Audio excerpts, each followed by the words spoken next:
मितेनी दाईलाई गुन्डाहरूले कुटेर घाइते बनाएका छन्। हो दर्शकबिनहरू, मितेनी दाई भने गाउँमा ती गुन्डाहरूलाई पकड्न भनेर गएका थिए। तर उनी पकड्न जाँदा भने मितेनी भाउजूलाई र मितेनी दिदीलाई थाहा भइसकेको थियो। मितेनी भाउजू र मितेनी भाउजूकी दिदीले भने पहिले नै मितेनी दाईलाई कुटपिट गरेर घाइते बनाएर फसाउने र भन्ने प्लान भने पहिले नै गराएका थिए। त्यतिखेर प्लान गराएको बेलामा अचानक मितेनी दाई आएर अचानक सुनिसकेपछि तिमीहरूले के बोलेका थियौ भनेर गाली गलौज गरेका थिए र उनले पनि विभिन्न तरिकाले तर्काएका थिए र गुन्डा कहाँ छन् बता भनेर विभिन्न तरिका तर्काएर झपारेर मितेनी भाउजू र मितेनी भाउजूकी दिदीलाई सोधेका थिए र उनीहरूलाई कान्छी पनि आएर झपारेर बताएका थिए भने मितेनी दाई गाउँ गएका थिए। गाउँ गएपछि कसैको सम्पर्कमा आएका थिएनन्। हो दर्शकबिनहरू, कान्छीले पनि बारम्बार फोन गर्दा फोन लागेको थिएन। कान्छीलाई फोन नलागिसकेपछि भने शङ्का गरेकी थिइन्। सागरलाई जस्तै उनीहरूले पक्कै पनि फसाउन खोजे भन्ने शङ्का भइरहेको छ। हो दर्शकबिनहरू, मितेनी दाई भने अचानक एकदम अनुहारभरि दागै दाग भएको अवस्थामा फेला परेका छन्।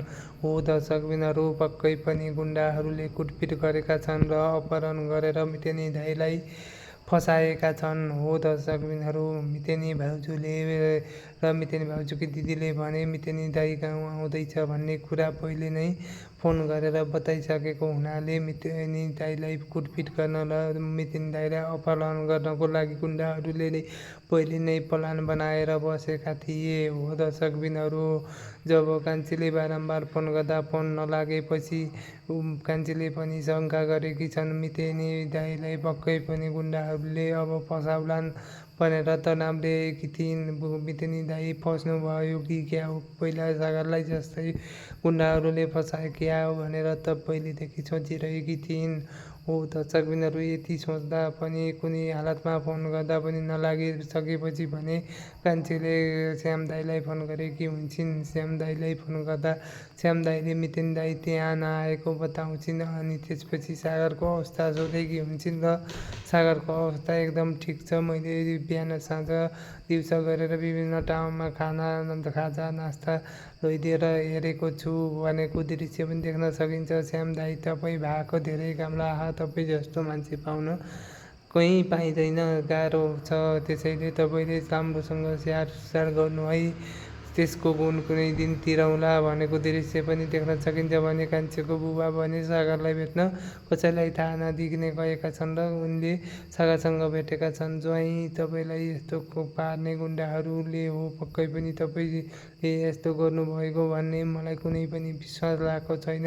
ती कुन गुन्डाहरूले यस्तो हरकत गरे भनेर विभिन्न तरिकाले कुरा गरेको दृश्य पनि देख्न सकिन्थ्यो भने अब छोरीहरूको पेट नगर्नु। एउटी छोरीले केही बुझ्दैन, एउटी छोरीले बुझ्ने हो। त्यो छोरीलाई पनि हामीले घरबाट बाहिर निस्किन दिएका छैनौँ, स्कुल जान पनि दिएका छैनौँ। यदि स्कुल गयो भने साथीभाइहरूले तेरो बुबा यस्तो भनेर कुरा गर्छन् र उसले दिमागमा लिएर पढ्न पनि छोड्छ। त्यसैले हामीले कुनै हालतमा उनीहरूलाई बाहिर निस्किन दिएका छैनौँ भनेर भनेको हुन्छ। हो दर्शकबिनहरू, कान्छीको बुबा भने पछि प्रहरीको हाकिमसँग गएर कुरा गर्छ, हाम्रो ज्वाइँले गुट्का पनि नखाने मान्छेलाई किन यसरी लागु औषध सेवन गर्यो भनेर प्रमाण देखियो। यो पक्कै पनि गुन्डाहरूले केही हरकत गरेर शरीरमा केही हालिदिएको हुनसक्छ र प्रमाण देखाउन, प्रमाण लुकाउन यस्तो हरकत गरेको हुनसक्छ। सर जसरी पनि मेरो सागर ज्वाइँलाई निकाल्नु पर्यो भन्दा अब सागरको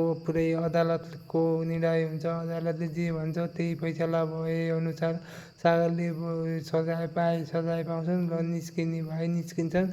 अब हाम्रो हातमा केही छैन, अदालतले निर्णय गर्ने हो भनेर भनेको हुन्छ। हो दर्शकबिनहरू, तपाईँ पनि मेरो बुबा जस्तै हो, मेरो बुबा जस्तै माया लाग्छ, तर गल्ती जसले निर्दोष छ त्यसलाई जसरी पनि साबित भइहाल्छ। तपाईँ टेन्सन नलिनु, कुनै हालतमा निर्दोष मान्छे जसरी पनि उम्किन्छ, पत्ता लाग्छ। तपाईँ कुनै हालतमा टेन्सन नलिकन घर जानु भनेर भनेको दृश्य पनि हामीले देख्न सकिन्छ। हो दर्शकबिनहरू, कान्छीले बारम्बार फोन गर्दा पनि मितेनी दाईले फोन नउठाएपछि कान्छी भने छटपटाइरहेकी छन् र बारम्बार श्याम दाईलाई सोधेर पनि मन शान्त पार्नको लागि फोन गरिरहेको दृश्य हामीले देख्न सकिन्छ। हो दर्शकबिनहरू, मितेनी दाईलाई भने गाउँमा गएका थिए। गाउँमा जसरी पनि गुन्डा पत्ता लगाएर प्रहरीलाई जिम्मा दिन्छु भनेर गएका मितेनी दाई भने अहिले कसैको पनि सम्पर्कमा भएका छैनन् र अब सम्पर्क नभइसकेपछि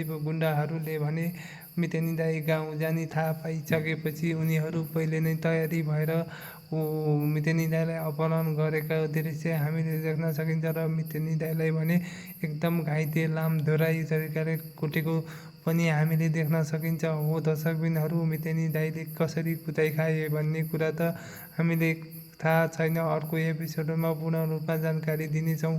हो दर्शकबिनहरू, अब मितेनी दाईलाई कुटेर गुन्डाहरूले के गर्लान् त, मितेनी दाईलाई कहाँ अपहरण गरेका छन् भन्ने कुरा भने अब अर्को एपिसोडमा पूर्ण रूपमा जानकारी हुनेछ। हो दर्शकबिनहरू, कान्छी सिरियल मन परेमा लाइक, कमेन्ट र सेयर, अझै पनि मेरो युट्युब च्यानलमा जोडिनु भएको छैन भने सब्सक्राइब गरी जोडिनुहोला। शुभ दिन, शुभ पर्व, भाग्य पर सुखमय रहोस्। धन्यवाद।